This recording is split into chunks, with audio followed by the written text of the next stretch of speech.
Alright lads, AthboyAce here, bringing you some Battlefield 3 tips and tricks for the close quarters maps. Now I know I've titled it as close quarters maps, but these tips can probably work for most of the urban warfare maps, such as Metro, Sign Crossing and Grand Bazaar. I'm just saying close quarters because even though I've seen a lot of new players playing them lately, they're still making the same old mistakes, and I know it's been out for a couple of weeks, but people are still not really playing optimally. So I'm just going to jump right into it here. You'll see me even sorting out my classes. I only play as two classes in the close quarters maps: Assault and Support. What you want to do in any of your classes is have a gun with a very high fire rate, because you're not going to have a lot of time to think. It's just going to be quick run and gun. So as you see here, I think I'm picking the support at the moment. I normally use the MP7 if I want to run and gun with support, but I'm using the shotgun. I think I go with the Spaz 12. I also change it to a laser sight for helpful hip firing and put on the flechette rounds. Also, that's a really important thing for both classes that I use is the equipment. For support, I always have C4 set up, and for assault, I always have smoke set up. And one last important thing is that I always have squad frag on, and I'll tell you why that's important when we get into the gameplay. My favourite weapon for the assault class as well is the AEK. Very high rate of fire and very good. So now with our assault and support class set up, let's get stuck into the gameplay. I suppose I should actually add a quick disclaimer that I don't consider myself brilliant at the game, and my style differs to a lot of different people, but hopefully you might get something out of this. So right away, straight into the first tip, is bunny hop a lot. Not only does jumping get you to a point faster, which is really vital in this kind of games, but it also makes you harder to hit. And also you'll see straight into my second point here, is that when I'm capping flags, I like to use smoke a lot. I'm not sure if you could hear the background audio there, but as I was capping that flag, there was a couple of different guys shooting at me. So I just think, especially at the start of a game, when there's kind of a lot of clusterfuck and no one really knows where the spawns are, where people are coming from, smoke is very, very useful. I think you'll see me use it again here down at the B flag. It's just very useful at the start of the game for capping flags. Before I get hate here, my squad mate was telling me not to revive him. That's why I didn't revive him there. Usually I would. But reviving people isn't that important in these maps, and I'll explain why in a second. Third tip, I know I'm kind of rushing through these really quick, it's just that a lot of different stuff is happening here at the start, is always throw a frag on the flag. And that's why I like to pick squad frag to have double frags. And the reason is because these guys that we're playing here aren't very good. But most good teams will be trying to put some kind of C4 trap down on the flag.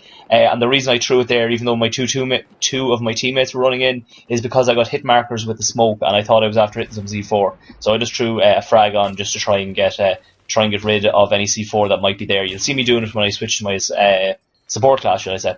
Again, just throwing smoke here on the flag, and you'll see we probably wouldn't have got a cap because that guy was camping there. So we just throw C4 on the flag is probably or not C4, what am I saying? Throwing smoke on the flag is good at the start of the game just to kind of clear out the way. Here, I'm not sure what happened. I think that's a glitch with the spawn beacons. They can't be destroyed, and lucky for me that guy's pretty bad, so I was able to kill him even though I ran out of ammo the first time around.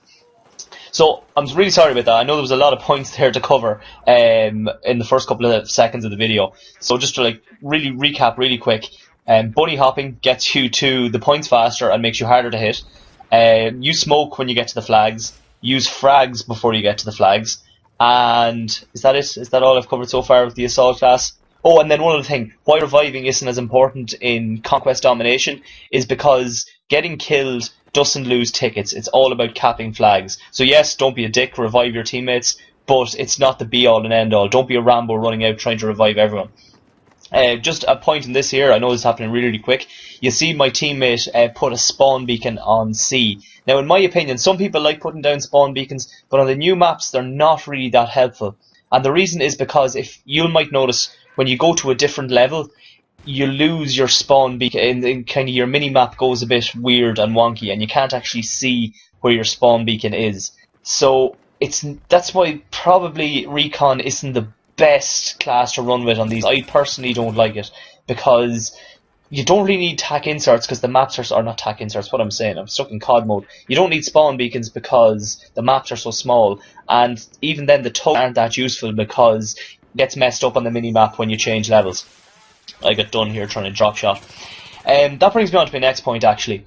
For the rest of this video, you will actually not see me go near what will happen in a lot of these close quarter maps is it's nearly like a ring a rosy, as in we'll go for to B to C to A to B to C. They'll just go round and round in circles. Where I found the best method for getting ahead and staying ahead is trying to position yourself between two flags.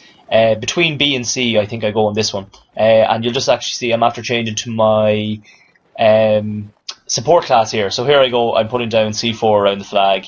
If I was against a better team, I'd probably hide the C4 a bit better. I'd put it under the stairs and maybe on the pillars, so their frags won't actually get it, and then I'll still pick up the kill. So you can see they're running there, and I get an easy kill. So the better the team you're playing against, the kind of more kind of creative you have to be with your C4 placement. But apart from that, it's always good, because it allows you to, if I have C4 say on the C flag, it allows me to watch the B flag and kind of guard the C flag. All you have to do is just keep an eye on your mini map. You might be able to see it there in the bottom left hand corner, and when you see the way the third one is flashing, that means C is being taken. So if I have C4 and C and I see the third diamond flashing, I know to blow the C4 and get a couple of kills and defend the flag. So it's kind of a win-win situation. And here I am just restocking the C4 on C, and then running back down to this position here, trying to keep an eye on B. So I know I'm after covering a lot there. What other class? Oh yeah, sorry, I haven't talked about the engineer class at all. I'm just spotting a guy over there. The rest of the guys can take care of him.